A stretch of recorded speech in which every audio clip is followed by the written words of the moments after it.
할렐루야. 이제 우리 마음과 뜻과 정성을 다해서 하나님 앞에 예배드리겠습니다. 우리 다 같이 기도하겠습니다.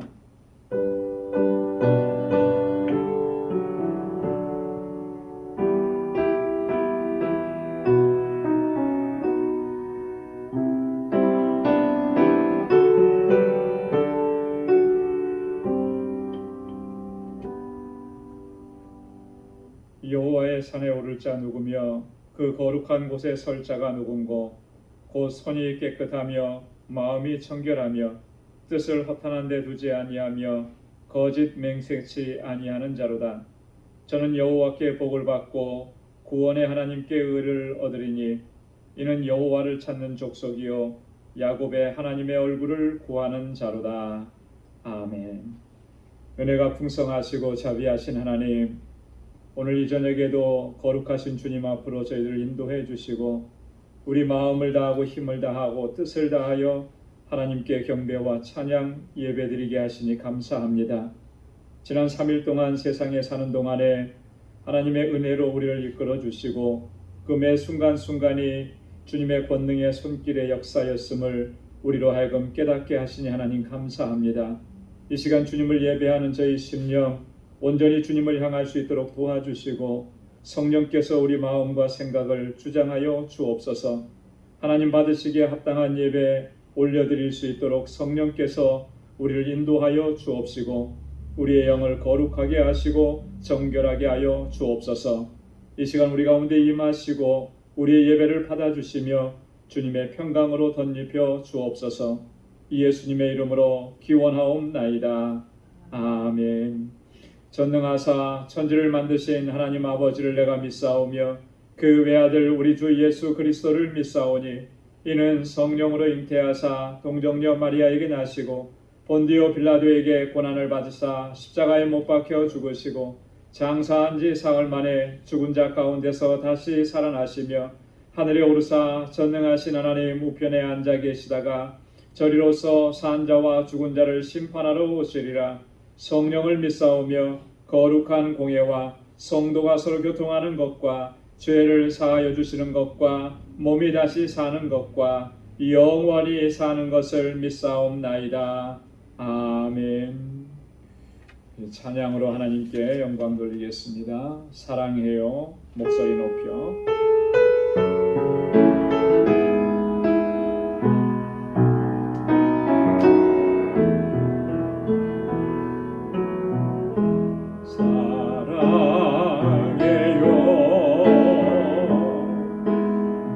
목소리 높여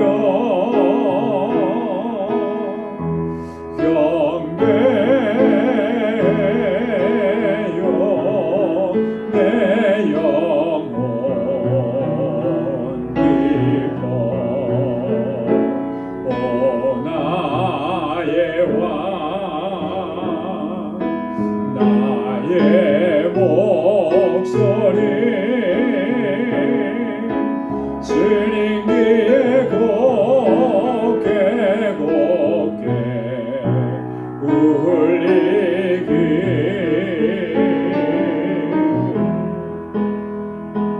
한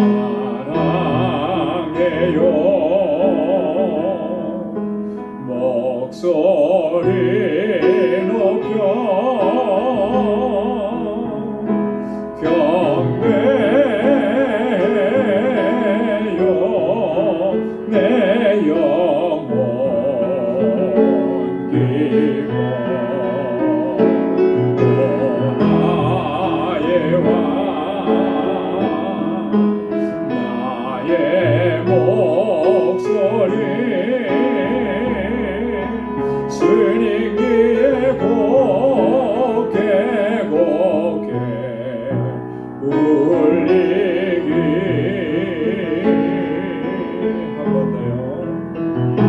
사랑해요 목소리 높여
다스리네. 나 주님만을 섬기리. 헛된 마음 버리고 성령이여 내 영혼 충만하게 하소서. 주님 앞에 내 생명 드리리라.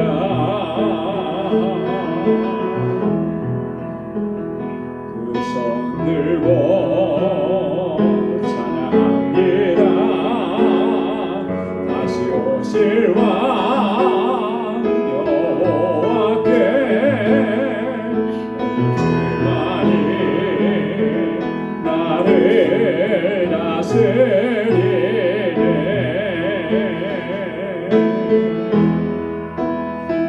주님만을 섬기리. 헛된 마음 버리고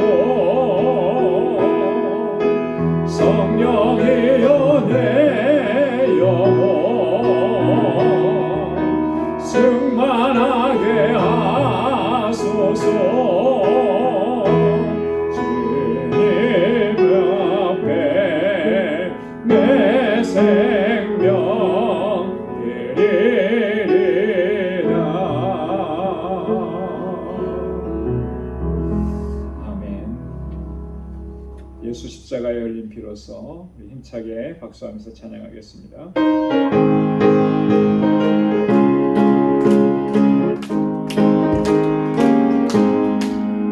예수 십자가에 흘린 피로써 그대는 씻기어 있는가.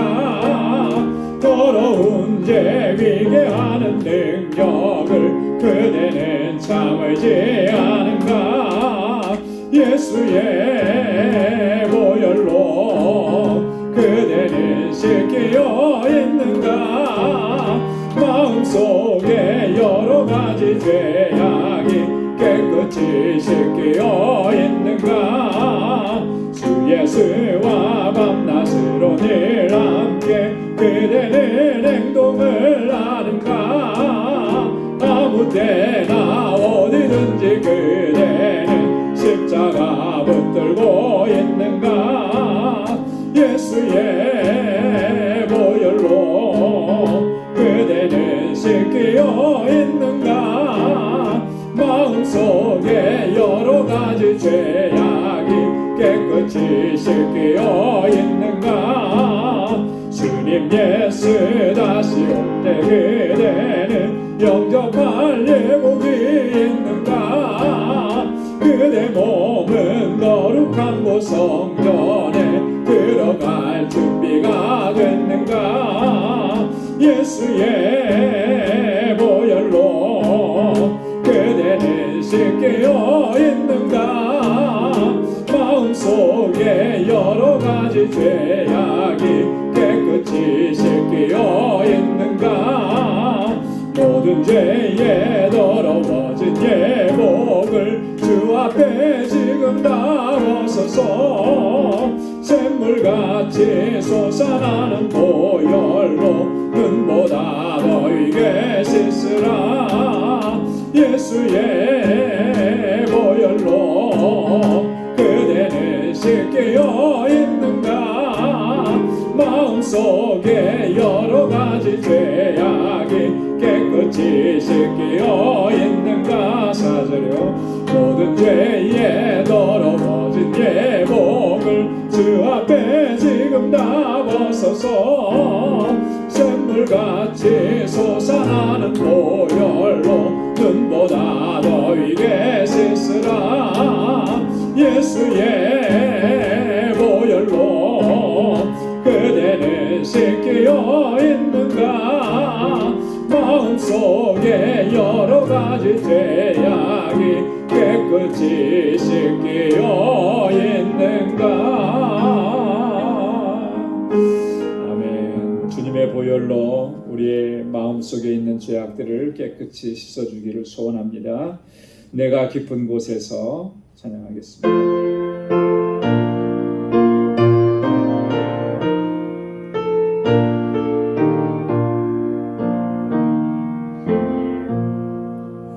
내가 깊은 곳에서 주께 불러 아뢰니 주여 나의 간구를 들어주심 바라고 보좌 앞에 나가니 은혜 내려주소서. 주가 죄를 살피면 누가 능히 서리요.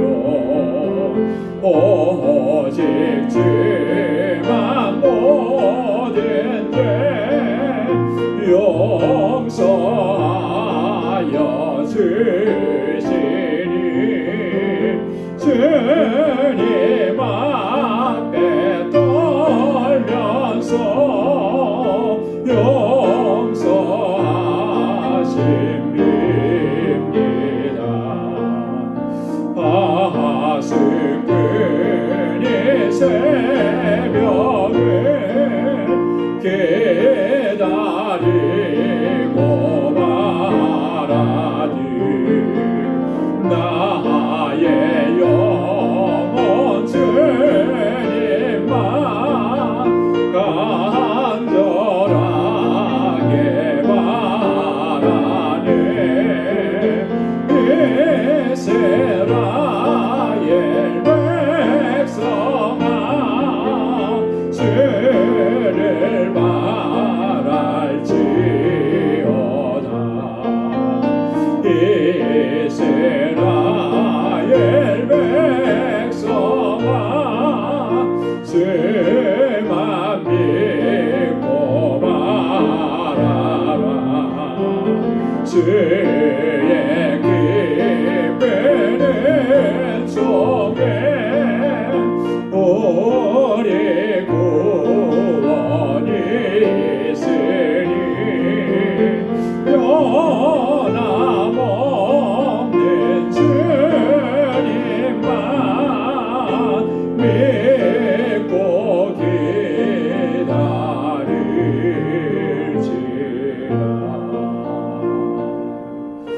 아멘. 변함없는 주님만 믿고 기다립니다. 우리 이 시간 다 같이 통성으로 함께 기도하겠습니다. 교회를 위해서 기도해 주시고 또 목회자와 우리 사역자들을 위해서 또 각 기관마다 리더들을 위해서 같이 기도해 주시고 주일학교와 유스그룹 또 우리 EM 우리 교사들을 위해서 기도해 주시고 우리 교우들 가운데 특별히 어려움을 겪는 이들, 환우분들, 연로하신 이들을 위해서 같이 함께 기도합니다. 우리 선교지를 위해서 기도해 주시기 바랍니다. 알라메다 방주교회 또 사역자들과 우리 선교사님 또 IT 선교사님과 사역을 위해서 또 우리 니카라가 선교사님들 또 사역을 위해서 함께 기도해 주시고 또 우리 이 시간 가지고 나온 우리 개인의 기도 제목들을 놓고 하나님 앞에 우리 간절히 통성으로 함께 기도하겠습니다. 은혜가 풍성하신 아버지 감사합니다. 오늘도 아버지 주님의 은혜의 보좌 앞으로 이렇게 불러주시고 우리 마음을 다하고 힘을 다하고 뜻을 다하여서 하나님 찬양하고 예배케 하시고 이 시간은 아버지 우리 마음의 소원을 두고 주님 앞에 간절하게 구할 수 있도록 은혜의 자리로 인도해 주심을 감사합니다. 또 하나님 아버지 하나님 주님 앞에 도저히 나올 수 없는 허물과 죄악이 가득한 이 죄인입니다. 주님 불쌍히 여겨주시고 주의 보혈로 씻어주시고 아버지 다시 거룩하게 하시고 정말 기쁨과 감격 속에서 하나님을 예배하고 찬양하며 하나님 영광을 위해서 살아갈 수 있는 저희를 되게 하여 주옵소서. 아버지께서 찾으시는 신령과 진정으로 예배하는 참된 예배자가 되도록 아버지 저희를 주장하여 주시고 성령께서 항상 붙들어 주옵소서.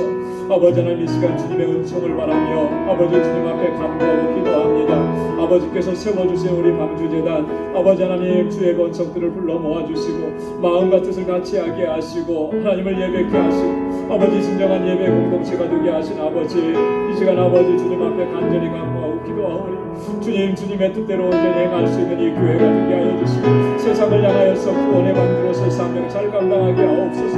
믿음의 역사와 사랑의 수고 소망의 인내로 소문난 교회가 되게 하여 주옵소서. 진리의 등대가 되어서 하나님 이 세상 가운데 진리의 빛을 비추기에 조금 더 부족함이 없도록 인도하여 주시옵소서. 오 하나님 아버지 사랑하는 주의 종들과 아버지 기름 부어 세우신 주의 귀한 일꾼들 능력의 장중에 붙들어 주시고 아버지 하나님 저희의 수고 헌신을 기억하여 주시고 아버지 그 아름다운 승림을 통하여서 이 재단 주의 권속들이 아름답게 세워져 가게 하시고 아버지 견고한 믿음의 공동체가 되게 하여 주옵소서. 무엇보다도 귀한 사랑의 공동체가 되어서 하나님 상처 입은 영혼들을 아버지 감싸주고 우리가 주님께로부터 받은 그 위로로 위로하고 세워주고 함께 맞잡고 하나님 주님의 사역을 감당해내는 우리 모든 권속들이 되게 하여 주옵소서. 이곳에서 자라나는 우리 어린 심령들 사랑하는 학생들 청년들 아버지께서 주님 붙잡아 주시고 저들이 정말 하나님의 귀한 믿음의 일꾼들이 다 되게 하여 주셔서 이 세대 가운데 귀하게 쓰임받는 하나님의 종들이 되게 하여 주시옵고 저들을 위해 수고하고 애쓰는 모든 교사들 능력의 장중에 붙들어 주시고 지치지 아니하고 피곤치 않게 하옵시고 주의 은혜와 복으로 가득히 채워주옵소서. 특별히 아버지 하나님 귀한 종을 스키 보내어 주셔서 저들을 말씀으로 양육하기에 부족함이 없게 하여 주옵소서. 우리 사랑하는 권속들의 곤고한 삶의 정황을 기억하여 주시고 아버지 힘들고 어려운 때를 잘 이겨나갈 수 있게 하시고 믿음이 연약해지지 않도록 붙잡아 주옵소서. 주님을 바라볼 수 있게 하시고 늘 깨어있게 하시며 늘 주님과 동행하는 삶이 되게 하여 주옵소서. 저들의 육신의 연약함 치료하시사 온전하게 회복시켜 주옵시고 아버지 믿음 안에서 견고하게 서도록 인도하여 주옵소서. 우리 사랑하는 성도들의 가정을 평안케 하옵소서. 그 손으로 하는 모든 일들이 복되게 하여 주셔서 복의 근원된 삶을 살게 하시고 하나님 아버지 믿음의 기업들을 든든하게 지켜주옵소서. 어디에 있든지 무엇을 하든지 오직 하나님의 영광을 위해서 살아가는 주의 종들이 다 되게 하여 주시옵고 아버지 하나님 주님의 뜻을 이루어가기에 부족함이 없게 하여 주옵소서. 지금도 아버지 하나님 복음을 전하는 당신의 귀한 종들에게 능력과 권능으로 함께하여 주옵소서. 선교지마다 하나님 주님의 놀라우신 생명의 역사가 풍성하게 일어나게 하시고 아버지 그 귀한 사역들의 아름다운 열매가 풍성하게 맺혀지도록 도와주시고 우리 알라미나 방주교회 주님 세우셔서 하나님 능력으로 함께하시고 그 지역의 영혼들을 구원하는 구원의 방주가 되게 하옵소서. 우리 선교사님과 모든 사역자들이 마음과 뜻을 같이 하게 하시고 알라미나 방주교회 건축에 아버지께서 은혜를 더하여 주셔서 아름답게 성전이 세워져 가게 인도하여 주시옵소서. 오늘도 하나님 주님 앞에 나와서 우리 마음의 소원을 아뢰며 간절하게 간구하고 기도합니다. 사랑하는 주의 종들의 그 눈물의 기도 아버지 앞에 부르짖는 그 간절한 기도에 하나님의 선하신 응답을 허락하여 주옵소서. 매일매일 주님의 귀한 역사를 체험하고 경험하는 복된 삶이 되도록 인도하여 주옵소서. 오늘도 주님의 말씀 앞에 세워주심을 감사합니다. 주여 하나님 우리의 마음 마치 옥토와 같게 하시고 이 시간도 예비하신 주의 말씀으로 우리를 새롭게 하시고 새로운 결단과 각오로 주님 앞에 설 수 있도록 인도하여 주시옵소서. 모든 감사와 찬양 영광 주님 앞에 올려드리며 이 예수님의 이름으로 간절히 기도드리옵나이다. 아멘.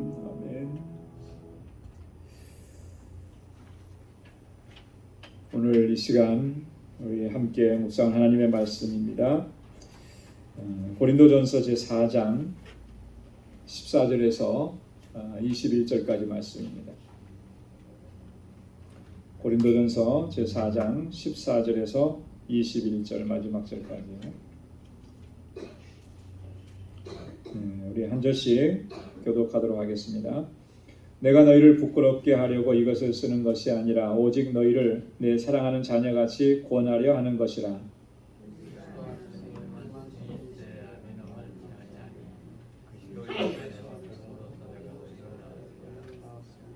그러므로 내가 너희에게 권하노니 너희는 나를 본받는 자 되라.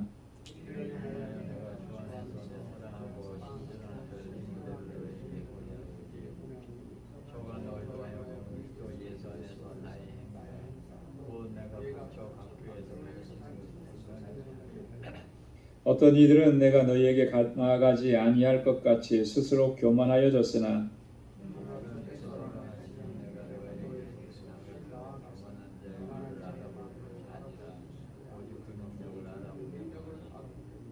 하나님의 나라는 말에 있지 아니하고 오직 능력에 있음이라.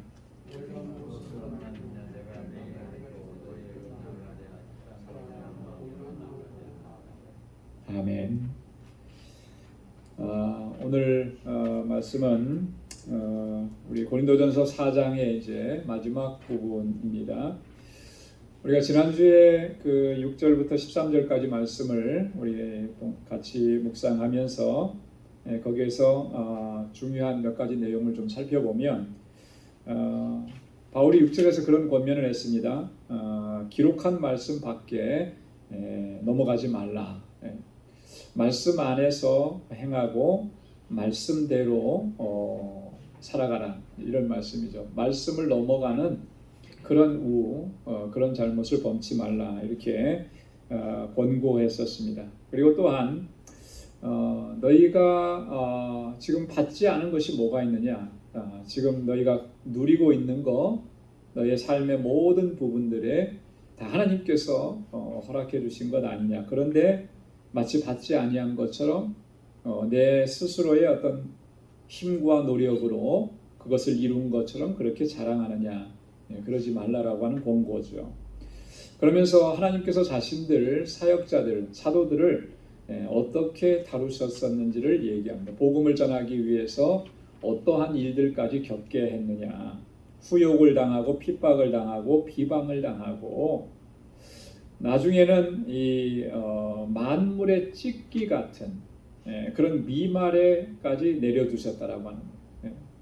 그렇게 하시면서 복음을 전하게 하시고 또 사역을 감당하게 하셨다라고 하는 이것을 이제 증거했습니다. 그렇기 때문에 오늘 우리도 마찬가지라고 하는 것이죠. 하나님께서 우리를 사용하실 때 어디까지 내리시는지를 우리가 분명하게 알아야 하는 것이죠. 우리가 주님께서 맡겨주신 이 복음의 사역을 감당하고 주님의 몸된 교회 안에서 이런 귀한 사역들을 감당할 때 그것을 통해서 우리가 뭐 영광을 얻으려고 하고 이름을 내려고 하고 나를 드러내고 자랑하려고 한다면 그건 하나님의 뜻과는 완전히 거리가 먼 것이라고 하는 거예요. 하나님은 가장 낮은 곳까지 낮추시고 거기서부터 우리를 사용하시는 것입니다. 그렇기 때문에 늘 겸비한 마음으로 하나님께서 내게 주신 은혜에 늘 감사함으로 주님의 주시는 사명을 감당해야 하는 것이죠. 그래야만 그것이 하나님께 영광이 되는 것이라는 거죠. 자, 오늘 이 본문의 말씀에서는 14절부터 22절까지는 바울의 그 뭐라 그럴까요? 고린도 교회 성도들을 향한 그 톤이, 말하는 톤, 물론 이제 말은 아니죠. 다 편지로 썼으니까. 하지만 그 편지 쓴 그 톤이 약간 좀 바뀌는 것을 우리가 볼 수가 있습니다. 그래서 오늘 그 지금까지는 어떻게 보면 굉장히 강한 어조로 얘기했어요. 책망하고 또 질책하고 그런 모습이었다면 오늘 함께 봉독한 본문에서는 굉장히 그 부성애적인 사랑이 가득한 모습, 부성애적인 사랑으로 권고하는, 권면하는 그런 내용들로 오늘 본문의 내용이 기록되어 있습니다. 그렇다고 해서 바울이 이렇게 그 견고한 그런 중심을 놓았느냐면 그렇지는 않아요. 마지막 후반절 21절에 가보면 이 고린도 교회 성도들을 향해서 결단하게 한, 결단을 촉구하는 이런 메시지를 전하는 것을 볼 수가 있습니다. 오늘 본문은 두 부분으로 좀 나눠서 볼 건데요. 첫째 14절에서 17절까지는 사랑하는 자녀같이 권하려는 것이다 라고 하는 주제입니다. 그리고 18절로 21절까지는 아주 단호하죠. 또 말에 있지 아니하고 오직 능력에 있습니다. 말이 아니라는 거예요. 그의 삶을 통해서, 사역을 통해서 나타나는 그 능력에 초점이 맞춰져 있다라고 하는 것을 강조합니다. 자, 그러면 첫 번째 단락에서 우리 14절 말씀 보면 내가 너희를 부끄럽게 하려고 이것을 쓰는 것이 아니라 오직 너희를 내 사랑하는 자녀같이 권하려 하는 것이라. 지금까지 바울이 강한 어조로 질책을 했다 그랬잖아요. 야단도 치고 나무라기도 하고 또 책망하기도 하고. 여러분 어느 정도로까지 책망을 했습니까? 3장 1절에 보니까 어린아이들을 대함과 같이 하노라 그랬어요. 그죠? 또 3장 3절에 보면 너희가 아직도 육신에 속한 자로다.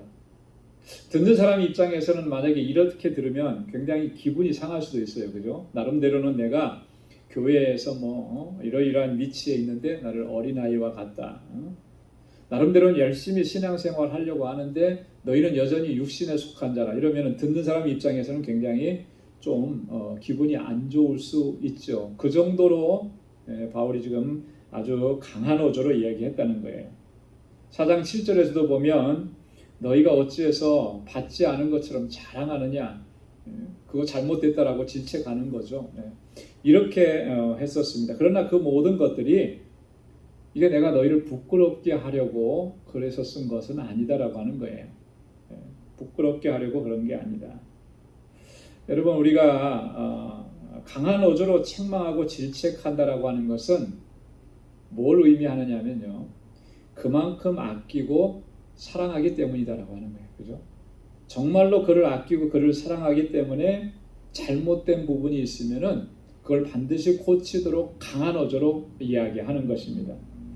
마치 부모님들이 자녀들이 잘못된 부분들을 때로는 강하게 책망하고 야단치고 그래서 바로잡으려고 하는 것처럼 사랑하니까 그러는 거 아니겠어요? 그죠? 사랑이 없다면 그렇게 하겠습니까? 그렇게 할 수가 없는 거예요. 사랑이 없으면 강하게 책망하지 못합니다. 그냥 나하고는 상관없는 거니까 그냥 넘어가는 거예요. 하지만 저를 아끼고 사랑하니까 잘못된 부분들은 고치려고 이렇게 하는 거죠. 어떤 분이 그런 얘기를 했습니다. 여러분 사랑의 반대말은 뭐죠? 사랑의 반대말 미움. 정말 미움일까요? 어떤 분은 그러더라고요. 미움도 관심이 있으니까 미움이 생기는 거예요. 그렇잖아요. 그죠? 나하고 관심 없는 사람 같으면 미움도 안 생기는 거예요. 그래서 사랑의 반대말은 뭐냐? 무관심이에요. 무관심. 그러면 사랑은 뭐예요? 사랑의 속성은 관심이라는 거죠. 관심. 관심과 사랑은 같이 가는 거예요. 그만큼 내가 관심이 있고 내가 그만큼 사랑하니까 그렇게 강한 어조로 질책하는 거죠. 바울의 심정이 지금 그런 거예요. 내가 너희를 부끄럽게 하려고 하는 거 결코 아니다라고 하는 거죠. 오직 너희를 내 사랑하는 자녀같이 권하려는 것이다. 바울이 자녀가 있었을까요? 없었을까요? 없었을 것 같아요. 그죠? 정확하게 있었는지 없었는지는 모르지만 결혼을 안 했다고도 하고 했다고도 하고 정확하진 않아요. 하지만 바울은요, 비록 육신의 자녀, 육체적으로 자녀는 없었을지라도 그 마음은 항상 부모된 자로서 자녀를 사랑하는 그 마음을 항상 가지고 있었던 거예요. 그것이 다 누구에게로 전해지느냐면 교회로, 성도들에게 이렇게 전해져요. 자녀같이 너희들을 권한다. 여러분 자녀에 대한 부모님의 사랑은 이 세상에서 가장 고귀한 사랑 아니겠습니까? 그죠? 그 사랑을 넘어서는 사랑은 사실 없어요. 자녀에 대한 부모님의 사랑은 헌신적인 것, 무조건적인 그런 사랑이라는 거죠. 그런 사랑을 넘어설 수 있는 사랑은 세상에 없다라고 하는 거죠. 그런 사랑으로 너희를 자녀같이 대한다. 바울은요, 그의 서신서 곳곳에서 이런 표현을 참 많이 썼습니다. 고린도후서 6장 3절에도 보니까 내가 자녀에게 말하듯이 하노니 그랬어요. 자녀들에게 말하듯이. 또 데살로니가전서 2장 11절에도 보니까 너희도 아는 바와 같이 우리가 너희 각 사람에게 아비가 자기 자녀에게 하듯이 권면하고 위로하고 경계하노니 그랬어요. 자녀에게 그럼 자녀에게 하는 말은요, 아무리 강하게 얘기해도 그럼 뭐로 하는 거예요? 사랑으로 하는 거예요. 사랑으로. 그죠? 사랑으로. 이 마음을 가지고 지금 고린도 교회 성도들을 권면하고 권고하는 것입니다. 여러분 우리가 이 공동체 안에서 때로는 우리가 서로에게 또 이렇게 이야기하고 또 잘못을 바로잡아 주기 위해서 뭔가를 이야기하고 뭐 그럴 때가 있어요. 그럴 때 우리가 꼭 기억해야 될 것은 내 안에 정말 그 사람을 아끼고 사랑하는 마음이 있는가. 그 마음으로 권면하고 권고해야 하는 거예요.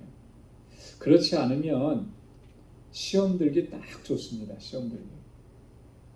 내가 정말 저 사람을 아끼고 사랑하는 마음이 있는지 먼저 확인하고 그리고 그 권면할 때 그 권면이 효과가 있게 되는 것이죠. 자, 그 다음에 우리 15절 말씀에 보면 그리스도 안에서 일만 스승이 있으되 아비는 많지 아니하니 그리스도 예수 안에서 복음으로써 내가 너희를 낳았음이니라. 바울이 이렇게 자녀같이 그렇게 권고한다 이렇게 말한 것은 저들을 내가 복음으로 낳았기 때문에 그런 거예요. 복음으로. 그냥 복음만 전하고 예수 그리스도만 증거하고 그 자리를 떠나간 것이 아니라 여러분 이 복음으로서 내가 너희를 낳았다라고 하는 이 말은 뭐예요? 해산의 수고뿐만 아니라 양육의 수고를 같이 했다라고 하는 그런 의미잖아요. 바울이 고린도 교회 성도들을 그렇게 목회적으로 양육하고 그들이 하나님 앞에 바르게 서가기를 위해서 애썼다라고 하는 거예요. 그러면서 바울이 한 가지 하는 것은 뭐냐면 그리스도 안에서 일만 스승이 있으되 아비는 많지 아니하다. 여러분 이 스승이라고 하는 말은 헬라어로 보면은 파이다고소스라 그러는데요. 원래 의미는 아이를 돌보는 자 그런 의미예요. 우리가 이제 우리말로는 스승이다 이렇게 번역이 되어 있으니까 여러분 스승하면은 굉장히 무게감이 있잖아요. 그죠? 우리나라 예로부터 유교에서는 뭐라 그랬습니까? 군사부 일체 뭐 이렇게 해갖고 임금님과 스승님과 부모님은 같다 이렇게 얘기를 했단 말이에요. 그런 의미의 스승의 의미는 여기서 사용하는 의미는 아니에요. 단지 그냥 아이를 돌아보는 자, 가정교사 같은 갈라디아서 3장 4절에 보면은 몽학 선생이라고 바울이 얘기했는데 그런 정도의 의미입니다. 뭐 이 자녀 아이를 뭐 인격적으로 책임지고 장래를 책임지고 양육하는 그런 존재라기보다는 그냥 그저 돌아봐 주는 거예요. 요즘식으로 말하면 뭐예요? 베이비시터 같은 그런 개념으로 이야기하는 거예요. 그런 사람들은 많더라는 거죠. 많더라. 그러나 아비는 많지 않다. 아비는 뭐예요? 참 부모잖아요. 그죠? 아이의 인격, 아이의 성장, 이 아이의 장래까지 염려하면서 최선을 다해서 사랑으로 양육하는 그런 존재가 바로 아비라고 하는 거죠. 그런 사람이 많지 않다. 교회 공동체 안에는 그리스도 안에서는 이런 사람들이 많아야 되는 거예요. 그렇지 못한 것이 너무나 안타깝다라고 하는 거예요. 여러분 교회는 영적인 가족입니다. 그렇잖아요? 그렇기 때문에 우리 공동체 안에서 영적으로 성숙한 사람들은 영적으로 아직 어린 사람들을 여러분 이런 마음으로 아비의 마음으로 돌아보고 살피고 위에서 기도해주고 또 이끌어주고 그렇게 해야 하는 거예요. 그럴 때 이 공동체가 견고하게 서가는 것입니다. 그리스도 예수 안에서 복음으로 내가 너희를 낳았다. 그렇기 때문에 아비의 심정으로 부모의 심정으로 그렇게 너희를 사랑하고 권고한다. 바울이 이렇게 얘기하는 것입니다. 이 낳음이라고 하는 것은 해산의 수고를 우리가 생각을 하게 되는데 여러분이 해산의 수고와 양육의 수고가 없으면 한 생명이 건강하게 자라갈 수가 없습니다. 그래서 한 아이가 태어나면 정말 그 부모들뿐만 아니고 온 가족이 다 매달려서 그 한 아이를 바르게 건강하게 키우려고 얼마나 애를 쓰는지 몰라요. 그죠? 여러분 아프리카 속담에 그런 말이 있다고 그럽니다. 한 아이를 키우는 데는 온 마을이 필요하다. 한 아이를 키우는 데는 온 마을이 필요하다. 무슨 의미입니까? 가정은 당연하고요. 그죠? 가족은 당연하고 또 학교와 이웃 모두가 다 이 아이가 자라가는데 아주 영향력을 미친다라고 하는. 그렇죠. 예. 가정에서 잘 키웠다고 해서 이 아이가 정말 사회적으로도 건강하게 잘 자라갈 수 있느냐면 그거는 퀘스천 마크예요. 가정에서 잘 자랐는데 그 사회나 주변에서 그것이 같이 협력이 되지 않으면 참 어려움을 겪는 경우들 참 많아요. 학교의 교육이 중요하다라고 하는 공교육이 중요하다라는 말도 이 학교에서 또 건강한 인격체로 자라가도록 교육을 잘 받지 못하면 또 어려움이 생기는 거예요. 그 이웃에서 또 이렇게 좋은 영향력을 끼쳐줄 수 있는 그런 본을 우리가 받지 못하면 또 그러면 또 건강한 인격체로 성장하기가 어렵다라고 하는 거죠. 그래서 그런 말들이 나오는 건데요. 여러분 우리 공동체 안에서 하나님께서 허락해 주신 한 생명 한 생명이 서로가 건강하게 자라갈 수 있도록 서로에게 이렇게 좋은 영향력을 끼쳐주면서 서로 세워져 가는 그런 우리 방주 교회가 될 수 있기를 주님의 이름으로 축원합니다. 그러면서 16절에 그러므로 내가 너희에게 권하노니 너희는 나를 본받는 자 되라. 여러분 이 말씀만 보면은 바울이 꽤나 교만한 사람 같아요, 그죠? 나를 본받아라, 이제 이렇게 나를 본받아라 이렇게 얘기하는. 바울이 그런 의미로 얘기한 것은 아니고 이 본문의 말씀을 또 그렇게 우리가 이해한다면 그것은 본문을 잘못 이해하는 그런 것이 됩니다. 바울이 이렇게 얘기하는 것은요, 주님을 향한 열심, 또 주님을 향한 수고, 열정, 헌신, 늘 겸비한 마음으로 주님을 섬기려고 하는 이런 믿음의 자세, 이런 것들을 갖추고서 그렇게 교회를 섬기고 주님을 섬겨야 된다라고 하는 그런 권면의 이야기인 것입니다. 자, 나를 본받으라고 했는데요. 이게 본이 된다라고 하는 것이 참 중요하다라고 하는 것을 이 말씀을 통해서 다시 한번 깨닫게 됩니다. 요즘 세대를 가리켜서 이 본이 되는 사람이 없다. 그러니까 뭐 이렇게 롤 모델을 찾기가 힘들다 그런 말을 참 많이 해요. 그죠? 예전에 어렸을 때는 뭐 훌륭한 뭐 위인들을 생각하면서 그 사람 같이 되겠다라고 하는 그런 롤 모델이 정해놓은 그런 롤 모델이 있는데 현대 사회로 갈수록 보면은 그런 롤 모델을 찾기가 참 힘든 그런 시대를 우리가 살아가고 있다라고 하는 것. 이게 너무나 안타까운 모습이 아닐 수가 없죠.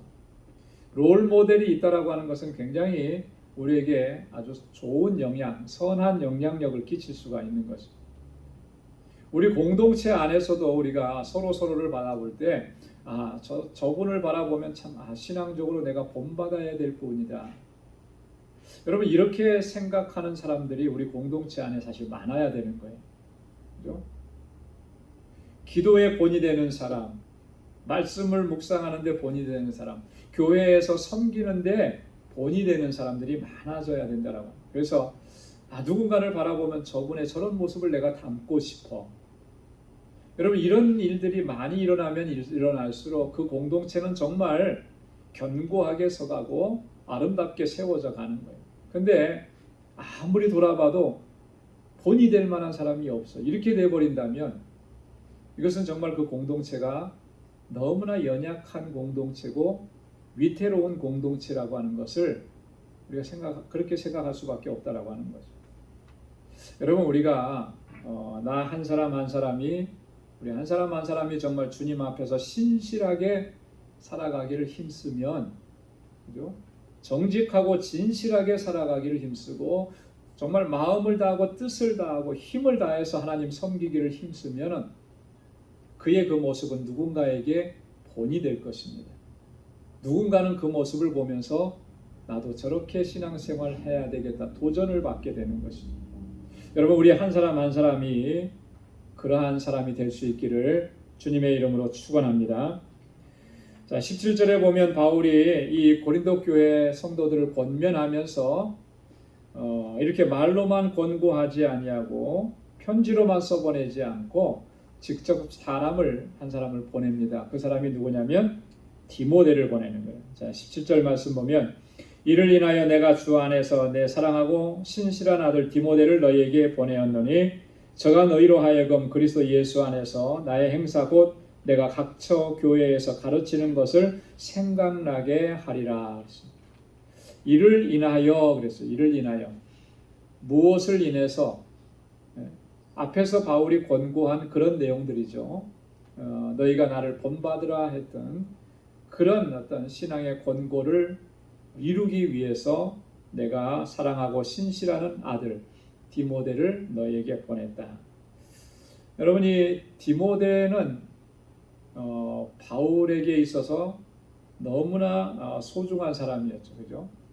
바울이 정말로 가장 아끼고 소중하게 여겼고 그래서 바울을 아들이라고 표현을 했습니다. 믿음의 아들이라고.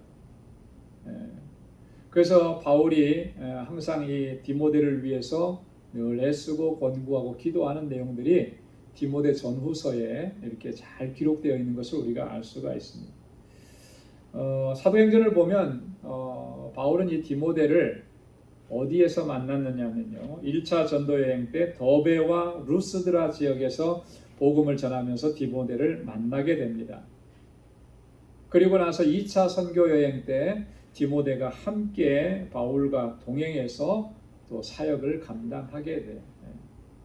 그러면서 바울은 이 디모데를 신임을 하고 그리고 그에게 목양의 일들도 맡기고 정말 사랑으로 그를 돌보는 이런 관계에 있게 됩니다. 자, 그런 디모데를 지금 고린도 교회에 보내는 거예요. 왜 보내는가? 오늘 본문 17절에 그렇게 기록하죠. 저가 너희로 하여금 그리스도 예수 안에서 나의 행사 곧 내가 각처 교회에서 가르치는 것을 생각나게 하리라. 어쩌면 바울을 통해서 교훈받았고 바울을 통해서 가르침을 받았던 이 복음의 내용들, 말씀의 진리들 이런 것들을 잊어버렸을 수도 있다라고 하는 거죠. 아마 그러기가 쉬웠을 겁니다. 왜냐하면 고린도 교회가 정말 바울이 전한 복음을 제대로 기억하고 있었다면 지금 이렇게 서로 분파를 이루고 파당을 이루어서 서로를 비판하고 정죄하고 이러는 일들은 일어나지 않았을 거예요. 얼마나 말씀 밖으로 넘어가 있는지 분명한 거죠. 그래서 디모데를 보내서 그동안에 바울이 전한 또 바울이 가르친 그러한 내용들을 다시 생각나게 하려고 그래서 디모데를 고린도 교회에 보내는 것입니다. 역사적으로 볼 때 이 디모데가 고린도 교회로 보내어졌는데 사실은 이 디모데가 제대로 이 고린도 교회에 가지를 못했어요. 왜 가지 못했겠습니까? 너무나 서로 간에 분파와 파당을 짓고 싸우고 그러니까 받아들이지를 않는 거죠. 바울의 권고하는 것이라든지 이게 잘 들어가지 않는 거예요. 그래서 바울이 너무나 속상해하고 너무나 아파하고 힘들어합니다. 고린도 교회를 생각하니까. 그래서 다시 한번 편지를 써요. 다시 한번 편지를 쓰는데 그 편지가 바로 어떤 편지냐면 눈물의 편지라고 합니다. 고린도후서에 보면 눈물로 편지를 썼다 그랬는데 근데 이 편지는 지금 우리에게 남아 있지는 않습니다. 그냥 고린도후서의 기록상에만 남아 있어요.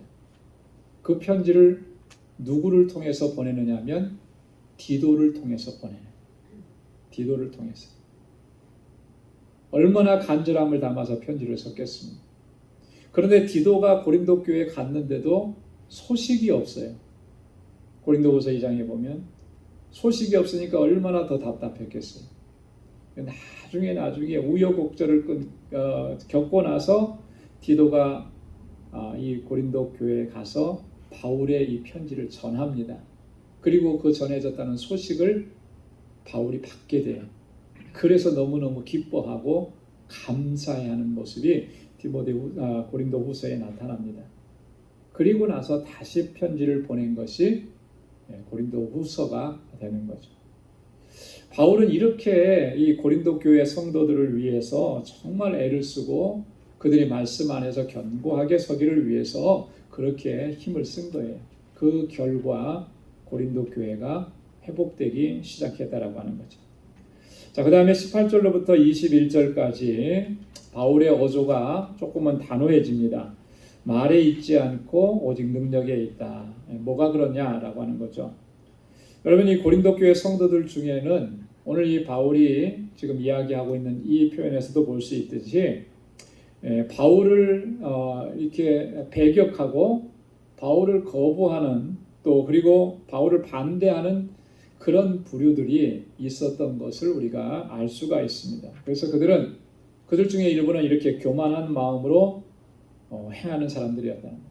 그래서 그 사람들에 대한 경고의 메시지인 거예요.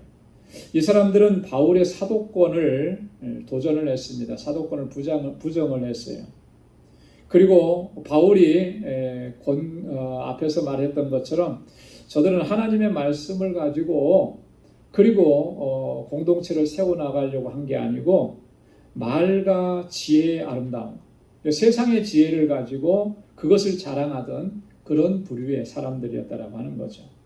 자, 그래서 18절에 보니까 어떤 이들은 내가 너희에게 나아가지 아니할 것 같이 스스로 교만하여졌으나 바울에 대해서 그렇게 생각한 거죠. 바울은 이렇게 편지만 보내고 자기는 실제로 오지 못할 것이다. 우리가 이렇게 반대하는데 어떻게 오겠느냐. 그러면서 그 마음이 높아진 것으로 그렇게 말하고 또 고린도 교회 성도들을 현혹하고 그런 일들이 있었다라고 하는 거예요. 자, 그때 바울이 뭐라고 얘기합니까? 너희들은 그렇게 말하는 사람들이 있지만 그러나 19절과 20절에 보면 주님께서 허락하시면 내가 너희에게 속히 갈 것이다. 그러나 주께서 허락하시면 내가 너희에게 속히 나가서 교만한 자의 말을 알아볼 것이 아니니라. 오직 그 능력을 알아보겠노니 하나님의 나라는 말에 있지 아니하고 오직 능력에 있음이라. 주님께서 허락하신다면 내가 너희에게 속히 나아갈 것이다. 바울의 심정이 왜 안 그렇겠습니까? 고린도 교회의 그런 어려움과 고난을 보면서 당장이라도 지금 가고 싶죠. 가야만 하는 것이죠. 근데 바울의 지금 여기 보면 뭐라 그래요? 주님께서 허락하시면 내가 속히 갈 것이다. 여러분, 이 바울의 이 말 속에 우리가 명심해야 되는 그런 중요한 진리가 담겨져 있는 거예요. 주님께서 허락하시면, 이 말은 다른 말로 얘기하면 주님의 뜻이라면 이런 말로도 할 수 있죠. 온전히 주님께 순종하는 그런 믿음의 자세라고 하는 것이죠. 여러분, 우리의 모든 행위, 우리가 하는 모든 일들, 모든 역사가 다 하나님의 섭리와 하나님의 주권하에 있다라고 하는 것을 분명히 인식하는 그런 자세인 거예요. 주님의 뜻이라면 주님께서 허락하시면 내가 가겠습니다. 주님께서 허락하시지 않으면 내가 갈 수가 없습니다. 그러니까 모든 일들은 다 하나님의 주권과 섭리 안에서 일어나는 일이다라고 하는 것. 이게 하나님께서 주관하신 일이다라고 하는 그런 분명한 인식을 가지고 그렇기 때문에 지금 이렇게 얘기하는 거예요. 바울은 곳곳에서 그렇게 얘기했고요. 다른 신약 성경의 기자들도 그렇게 얘기합니다. 고린도전서 16장 7절에 보면 이제는 지나가는 길에 너희 보기를 원치 아니하노니 이는 주께서 만일 허락하시면 얼마 동안 너희와 함께 유하기를 바람이라. 히브리서 6장 3절에도 보면 하나님께서 허락하시면 우리가 이것을 하리라. 여러분, 우리가 신앙생활 하면서 정말 항상 견지해야 되는 그런 중요한 자세는 바로 이 자세인 거예요. 하나님의 뜻대로라고 하는 거죠. 하나님께서 허락해 주시면 할 수 있는 것이고 하나님께서 허락하시지 않으면 할 수 없는 거예요. 하나님께서도 허락하시지 않으셨는데도 불구하고 내가 하려고 하면 그 일이 어떻게 되겠습니까? 설령 어떠한 일들이 이루어졌다 할지라도 그것을 통해서는 하나님께 영광 돌릴 수가 없는 거죠. 하나님 허락하시지 않은 일을 내가 억지로 했는데 그게 하나님의 기쁨이 되겠습니까? 여러분, 여러분의 자녀들이 어떤 일들을 부모님의 허락을 받아야만 할 수 있는 일인데 허락도 받지 않고 가서 뭘 했어요. 그랬을 때 설령 그 일이 잘 됐다고 하더라도 여러분 그 일로 인해서 기뻐할 수 있겠습니까? 기뻐할 수 없는 거예요. 그죠? 왜냐하면 부모님의 허락을 받지 않고 부모님의 말을 거역하고 한 일인데 그게 어떻게 기쁨이 되겠습니까? 마찬가지인 거예요. 그래서 항상 우리는 하나님의 뜻이 어디 있는지, 정말 이게 하나님께서 기뻐하시는 일인지, 여러분 하나님께서 허락하시지 않았다면 허락하실 때까지 기다려야 하는 거예요. 그죠? 허락하시지 않은 일을 억지로 하려고 하게 되면 결국 하나님의 뜻을 저버리는 그런 불충의 죄를 짓게 된다라고 하는 거죠. 늘 주님의 뜻을 구하고 주님의 뜻이라면 그것이 어디에 있든지 무엇이든지 늘 순종하면서 나아가는 우리 모두가 될 수 있기를 소원합니다. 자, 하나님의 나라는 말에 있지 아니하고 능력에 있다. 내가 가서 교만한 자의 말을 알아볼 것이 아니라 오직 그 능력을 알아보겠다. 네. 말에 있지 아니하고 그 능력에 있다. 이 말을 볼 때 아마 바울을 비난하고 반대했던 사람들은 말에 능숙했던 사람인 것 같아요. 그죠? 온갖 감언이설로 이 공동체의 고린도 교회 성도들을 현혹시켰던 그런 사람들이었던 것 같습니다. 그러나 그런 말로 인해서 어떠한 일들을 행한 그런 모습들, 내가 그들이 얼마나 말을 잘하고 뭐 이런 것들을 알아보려고 하는 게 아니다. 그들의 삶을 통해서 어떤 변화된 모습이 나타났는지, 능력으로 변화된 그런 삶의 모습을 내가 알아볼 것이다.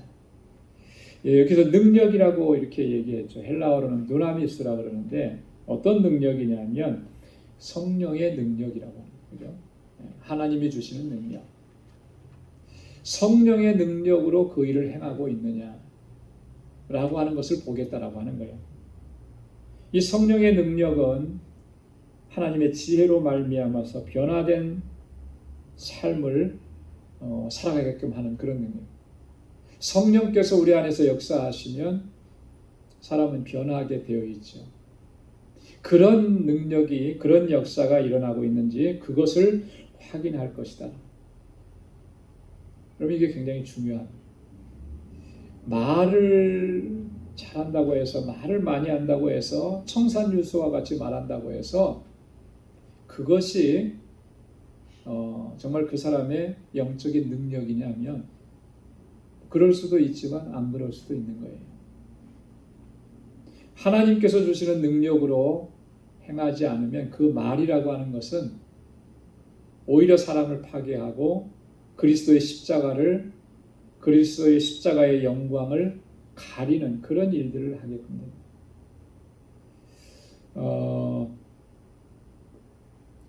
마태복음 7장 15절로 20절 말씀에 보면 예수님께서 거짓 선지자들을 경계하라고 그렇게 하시면서 이런 말씀을 주셨어요. 그 열매로 그들을 알지니라. 열매로 그들을 알지니라. 좋은 나무에서 좋은 열매가 맺고 나쁜 나무에서 나쁜 열매가 맺는다. 거짓 선지자들은 온갖 감언이설로 사람들을 현혹시키죠. 그러려고 하니까 말을 잘해야 되겠죠. 우리가 살아가는 세상에도 보면 사람들을 속여서 사기치는 사람들 보면 진짜 말 잘해요. 그죠? 얼마나 말 잘하는지. 그 사람이 하는 말만 들으면 정말 그게 다 진짜 같고 진짜 있는 것 같고 그 사람이 대단한 사람인 것 같고. 여러분, 말은 그렇게 중요하지 않습니다. 근데 말을 보고 판단하려고 하면 여러분 우리가 실수할 수가 있어요.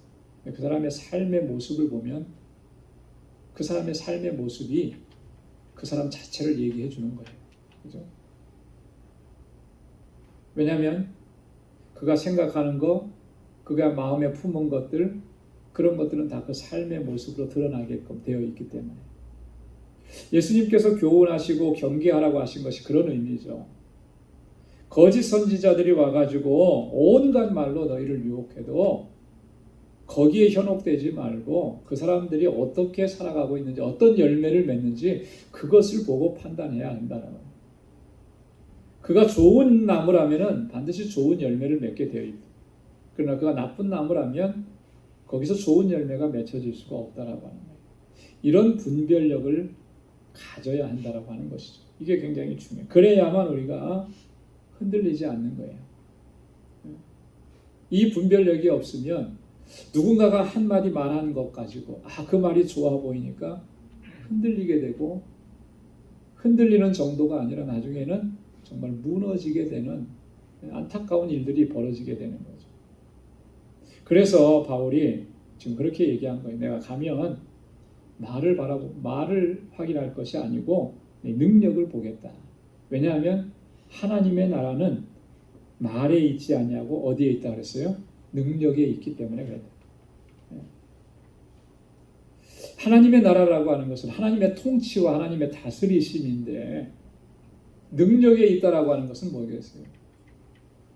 그 하나님의 통치와 다스리심에 온전하게 순종하고 겸손하게 살아가면서 오직 성령의 인도하심을 따라가고 하나님을 의지하면서 그의 삶의 모습에 정말 하나님께서 기뻐하시는 열매가 맺혀지는 것. 그게 바로 능력인 것이죠. 그래서 갈라디아서 5장 22절 23절에서 말씀하고 있는 것처럼 그 성령의 열매가 가득히 맺히는 삶이냐. 하나님의 나라에 속한 사람이라면 그 열매가 가득한 거예요. 이미 그는 하나님의 주시는 능력으로 충만한 사람인 거죠. 그것을 보겠다라고 하는 거예요. 여러분, 우리의 삶과 또 주님께서 맡겨주신 이 사명을 감당함에 있어서 정말 이 하나님께서 주시는 능력으로 또 하나님 기뻐하시는 그런 귀한 열매가 가득한 삶이 될 수 있기를 주님의 이름으로 축원합니다. 자, 마지막 21절에서는 바울이 고린도 교회 성도들에게 결단을 촉구합니다. 우리 21절 이 말씀을 한번 다 같이 읽어보겠습니다. 시작. 너희가 무엇을 원하느냐? 내가 매를 가지고 너희에게 나아가랴. 사랑과 온유의 마음으로 나아가랴.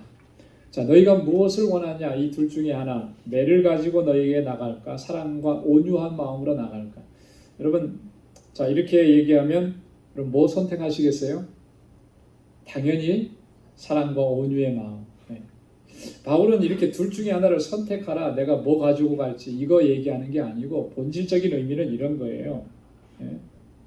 너희가 만약 지금까지 내가 권고하고 이렇게 한 것들을 무시하고 계속해서 시기와 분쟁을 일삼는다면 내가 매를 들고 가게 될 것이다 라고 하는 거죠. 하지만 너희가 정말 돌이키고 뉘우치고 다시 화합하고 하나 되고 한 마음으로 주님을 섬기고 그 공동체를 안에서 서로 사랑하는 이 모습을 회복한다면 나는 사랑과 온유의 마음으로 너에게 나가게 될 것이다. 어떻게 보면 일종의 최후 통첩과 같은 그런 바울의 고린도 교회 성도들을 향한 결단을 촉구하는 모습입니다. 그러니까 지금까지는 너희가 그렇게 권고를 무시하고 서로 분쟁하고 시기하고 다투었다면 그거 이제는 청산해야 된다라고 하는 것이죠. 다시 너희가 하나 돼야 되고 복음 안에서 하나 돼야 되고 그리스도 사랑 안에서 하나 돼야 되고 서로에 대한 권고 또 서로를 이렇게 사랑하고 격려하고 위로하고 그래서 정말 이곳이 정말 하나님의 나라 하나님의 통치와 다스리심 안에서 서로를 섬기는 그런 것으로 회복해야 된다라고 하는 강력한 그런 권고의 메시지라고 하는 것입니다. 여러분, 오늘 우리가 정말 이 바울의 권고하는 이 말씀들 하나하나를 다시 한번 우리 마음에 깊이 새기면서 이 공동체 안에서 그리고 우리가 신앙생활해 나가는 모든 신앙의 여정 안에서 내가 어떻게 하나님 앞에서 바르게 서야 할지를 다시 한번 생각하고 정리하고 하나님 앞에 바로 세워나갈 수 있기를 바랍니다. 늘 겸비한 마음으로 주님을 섬기듯이 우리 지체들을 섬겨 하나님의 주시는 능력 안에서 행하고 오직 하나님의 영광을 위해서 또 주님 맡겨주신 사명을 또 잘 감당할 수 있는 우리 모두가 될 수 있기를 주님의 이름으로 축원합니다. 기도하겠습니다. 하나님 아버지 감사합니다. 오늘도 이 저녁 저희들에게 또 귀한 말씀을 통해서 교훈해 주시고 또 새롭게 결단할 수 있는 은혜 또한 허락해 주시니 감사합니다. 오 하나님 아버지, 주님을 향해서 항상 진실하고 신실한 믿음으로 행할 수 있는 저희들이 되게 하여 주옵소서. 나의 영광을 구하지 않게 하시고 오직 하나님의 영광을 구할 수 있도록 도와주시고 하나님의 통치와 다스리심에 온전히 순종하게 하옵시고 하나님의 뜻이라면 그것이 무엇이 됐든지 간에 순종하면서 나아갈 수 있는 믿음의 사람들로 저희들 세워 주옵소서. 우리 방주교회가 정말 하나님께서 기뻐하시는 귀한 믿음의 공동체로 아름다운 사랑의 공동체로 견고하게 서게 하여 주옵소서. 서로를 아끼고 사랑하고 섬기고 또 위에서 기도하고 이끌어 주면서 주님의 부르심이 있는 그날까지 우리 함께 힘차게 달려갈 수 있는 우리 모든 방주의 권속들이 다 되게 하여 주옵소서. 이제는 우리 주 예수 그리스도의 무한하신 은혜와 하나님 아버지의 크고 놀라우신 사랑과 성령의 위로 교통 충만하심의 역사가 주님의 뜻대로 순종하고 믿음으로 살아가기로 결단하는 우리 방주의 모든 믿음의 권속들과 또 저들의 가정과 직장, 생업의 터전과 학업 위에 이제로부터 영원까지 함께 하시기를 간절히 축원하옵나이다. 아멘.